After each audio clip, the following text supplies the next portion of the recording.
Safe shop direct दिल से। लोग बहाने ऐसे बनाते हैं, उन्हें बनाना भी नहीं आता। ऐसे बोलते हैं पैसे नहीं है, मेरे पास टाइम नहीं है, मेरे पास में कॉन्टैक्ट्स नहीं है, मैं कर नहीं पाऊंगा। अरे तुम्हारे पास पैसे नहीं है, पैसे नहीं है तो अभी तो ये बिजनेस करना है मेरे भाई। पैसे होते तो इस बिजनेस को करने की जरूरत ही क्या थी, है?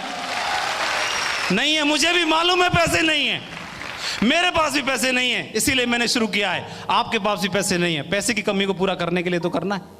फिर आदमी मजबूरी में पैसे की व्यवस्था कर लेता है, मजबूरी में व्यवस्था कर लेता है। कभी हॉस्पिटल जाने के लिए, कभी मैडम की डिलीवरी करवाने के लिए, कभी किसी का कर्जा पटाने के लिए, कभी कुछ और काम करने के लिए, कभी नौकरी में जुगाड़ करवाने के लिए, कभी बच्चे का एडमिशन दिलवाने के लिए मजबूरी में पैसे की व्यवस्था कर लेता है। तो क्या जब खुशी में जरूरत पड़े तो क्या खुशी में व्यवस्था नहीं कर लेनी चाहिए? जिंदगी बदलने की जरूरत पड़े तो वहां पर व्यवस्था नहीं कर लेनी चाहिए? कर लेनी चाहिए। लेकिन भगवान सद्बुद्धि दे उन लोगों को जिनके मुंह से बात निकलती है कि पैसा नहीं है बिजनेस को करने के लिए, जिंदगी बदलने के लिए नहीं उसके पास। बाहर है मेरे शख्स। दूसरे कई बहुत बोलते हैं कई लोग कि मेरे पास टाइम नहीं है। अरे टाइम नहीं है, मुझे भी मालूम है आपके पास टाइम नहीं है। टाइम क्यों नहीं? क्योंकि पैसा ही नहीं है। पैसे की कमी को पूरा करने के लिए सुबह से शाम, शाम से सुबह, सुबह से शाम, शाम से सुबह लगे रहे। 15 साल हो गए, अगले 15 साल और निकल जाएंगे, तब भी मिल नहीं पाएगा टाइम। क्यों नहीं है? क्योंकि पैसा ही नहीं है। और मैंने अपने लोगों को देखा, इन सीनियर लोगों को, 4 से 5 साल में वो लोग डायमंड बन गए। उनके पास पैसा ही पैसा है और टाइम ही टाइम है। पैसा ही पैसा है, टाइम ही टाइम है, पैसा ही पैसा, टाइम ही टाइम है। तो मेरे को लगा कि यार इसमें पैसा और टाइम दोनों कमाया जा सकता है। एक बात और, लोगों ने बहाना बनाया। कैसी बातें बोले? हो सकता है जेन्युइन बात हो। उन्होंने बोला कि मेरे पास कांटेक्ट नहीं है, मैं कर नहीं पाऊंगा, मैं कर नहीं पाऊंगा, मैं कर नहीं पाऊंगा, मेरे बस की बात नहीं, हमसे नहीं हुआ तो। अरे आपको कैसे मालूम आप कर नहीं पाओगे? क्या पता आपको कि आप कर पाओगे कि नहीं कर पाओगे? क्या सचिन तेंदुलकर को मालूम था कि वो एक दिन क्रिकेट का शहंशाह बनेगा? क्या किसी को मालूम था, अमिताभ जी को, कि वो बॉलीवुड के बादशाह बनेंगे? क्या एमएस धोनी को मालूम था कि वो आने वाले टाइम में किंग बनेगा? क्या किसी को पता था एपीजे अब्दुल कलाम को कि आने वाले समय में वो एक शख्सियत बनेंगे? क्या देश के पीएम सीएम सबको मालूम था कि वो शख्सियत बनेंगे? किसी को नहीं मालूम था। उन्होंने प्रयास किया, प्रयास किया, प्रयास किया, प्रयास किया, प्रयास किया, बन गए वो लोग, शख्सियत बन गए वो लोग। बल्ब बनाने से पहले बल्ब बनाने वाले को मालूम नहीं था कि बल्ब बना पाऊंगा कि नहीं बना पाऊंगा। धुन सवार थी, बना के देखता हूं भाई, बना के देखता हूं। बने बने बने बने बने बने, सालों गुजर गए, बना नहीं। लेकिन बंदे ने पीछा छोड़ा नहीं, बना के छोड़ूंगा, देखा ही जाएगी बात, बना के छोड़ूंगा। हवाई जहाज उड़ाने से पहले उसको मालूम नहीं था कि उड़ेगा कि नहीं उड़ेगा।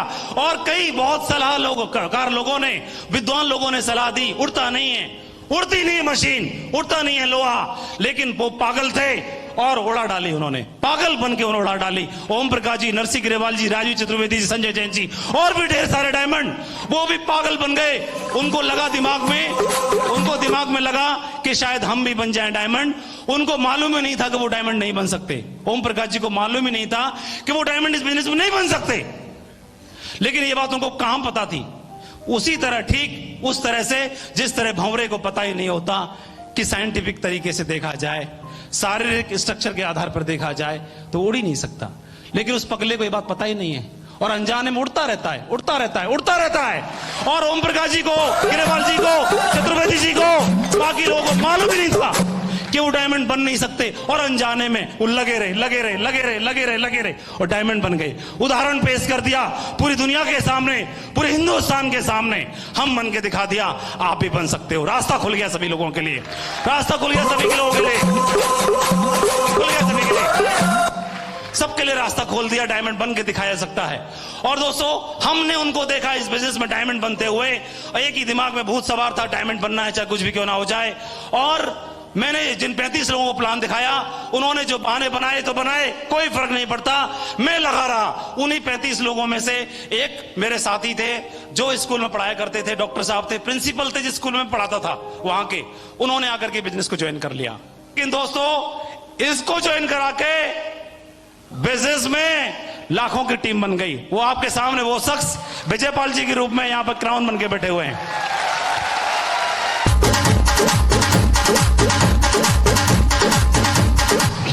दूसरी चीज, उधर मैंने ज्वाइन कराया उधर भी बल्ले बल्ले हो गई, लाइन लगना शुरू हो गई, डायमंडों की बौछार आना शुरू हो गई।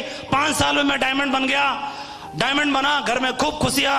कर्जे की बात छोड़ो, अलग कर्जे को जड़ से उखाड़ के फेंक दिया, सबका हाथ खत्म खत्म खल्लास। घर में पैसे खर्चा, ऐसे करके घर में कार, मोटरसाइकिल, ये वो, पक्का मकान, ये मकान, वो मकान। पहले पिताजी थे तो सारा खर्चा हमारी पढ़ाई पे किया करते थे, तो हम लोग कच्चे मकान में रहते थे।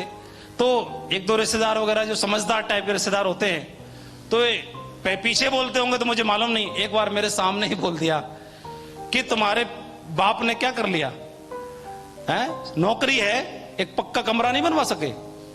तो वो हमारे पिताजी प्रमोशन लेते नहीं थे, ट्रांसफर पे जाते नहीं थे, क्योंकि बच्चों के संस्कार कौन देगा, बच्चों से दूर हो जाऊंगा इन 5 से तो गड़बड़ हो जाएगी। तो हमारे चक्कर में उन्होंने सेक्रीफाइस किया, प्रमोशन नहीं लिए, और वो सारा खर्चा हम लोगों पे करते रहे, हमारी पढ़ाई पे। तो उन्होंने बोला कि मेरी दौलत, मेरा सब कुछ, ये बच्चे ही हैं।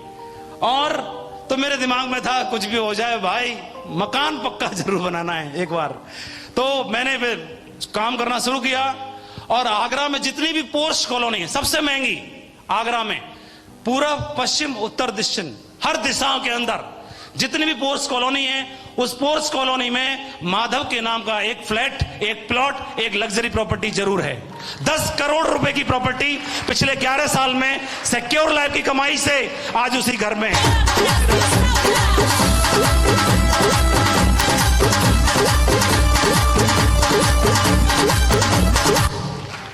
सबके ताले लग गए, सब कुछ हो गया। मैं डायमंड बनने का सपना देखा था, मेरे को कई लोगों ने सलाह दी, डायमंड भाई डायमंड, हंसते थे। डायमंड दूर से देखने की चीज होती है, बनने के लिए नहीं होते, ठीक है, इतने ऊंचे मत उड़ो। डायमंड बनने के लिए नहीं होता, ऊंचे उड़ने के लिए नहीं होता, दूर से देखने के लिए होता है। विरले लोग होते हैं, इक्का दुक्का होंगे और कैरियर बर्बाद हो जाएगा, जिंदगी बर्बाद हो जाएगी, बनने के लिए सोच भी मत लेना। जिसको ये सलाह दी मैंने ध्यान नहीं दिया, मैंने सिर्फ ऊपर वाले का धन्यवाद, भगवान का धन्यवाद, मेरे घर वालों का धन्यवाद, पेरेंट्स का, सिक्योर लाइफ के डायरेक्टर्स का बहुत बहुत धन्यवाद, मेरे सभी अपलाइनों का बहुत बहुत धन्यवाद। और इस शानदार सिस्टम को बनाने के लिए, शानदार ऑर्गेनाइजेशन को बनाने के लिए, शानदार टीम मेरे साथ में, सभी लीडर्स का बहुत बहुत धन्यवाद। शानदार टीम बनाने के लिए, उसी के साथ में न बोलो बल्कि वो डायमंड बना, उसके साथ में 100 डायमंड्स का क्लब कंप्लीट होने के लिए जा रहा है, 100 डायमंड।